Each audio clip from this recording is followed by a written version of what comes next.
Tonight, Governor Newsom making new demands in the state's homeless crisis, rejecting every plan from cities and counties on how to get people off the streets. He says those plans would only reduce homelessness by 2% in the next 2 years, and he's now withholding $1 billion in state funding until they come up with something better. A lot to get to tonight on this Thursday. Thanks for joining us here at 5. I'm Tony Lopez. And I'm Elizabeth Kling. The homeless crisis also top of mind for Sacramento voters deciding on a new ballot measure. CBS 13's Madison Keevy is live at the Capitol with more on Measure O that's dividing advocates and city leaders.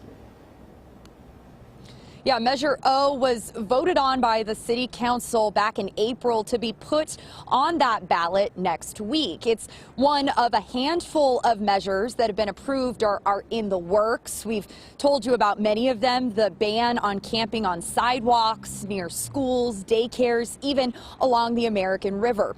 Supporters of this measure, though, say it's different and it'll work. Critics to it say not so fast. It's not going to change anything.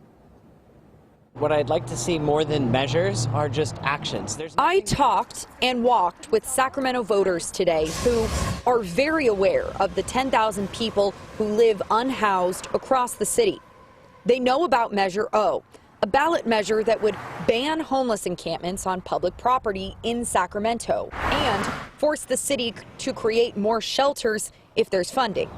It's one of the things that, as a employee of a nonprofit, it's really big for us to be able to assist the whole community, and that includes homeless.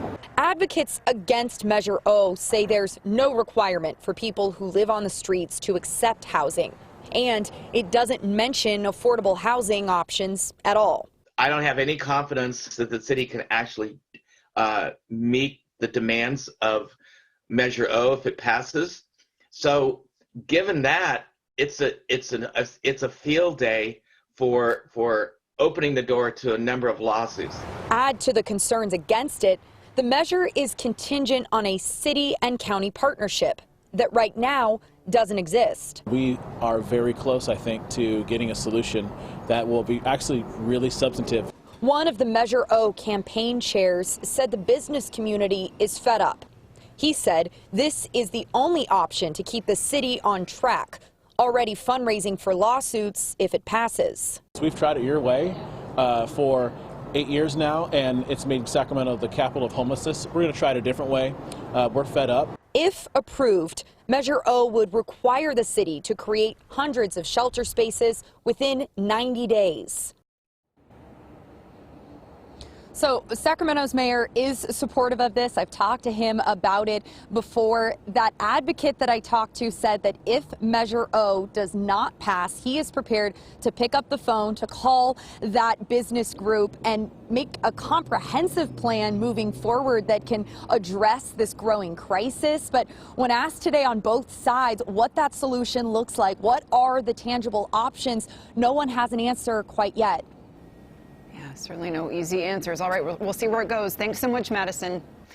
Well, Sacramento County also issuing a statement on Governor Newsom's decision to halt state funding, writing, quote, "While we welcome any recommendations from the state and other partners, we are disappointed that funding to support critical homeless programs is being held hostage during a time of such intense need." The county also says the state is going off the 2019 homeless census, not the most recent numbers, which would show their plan's 10% reduction. And the governor is calling for a meeting with city and county leaders this month to review those plans.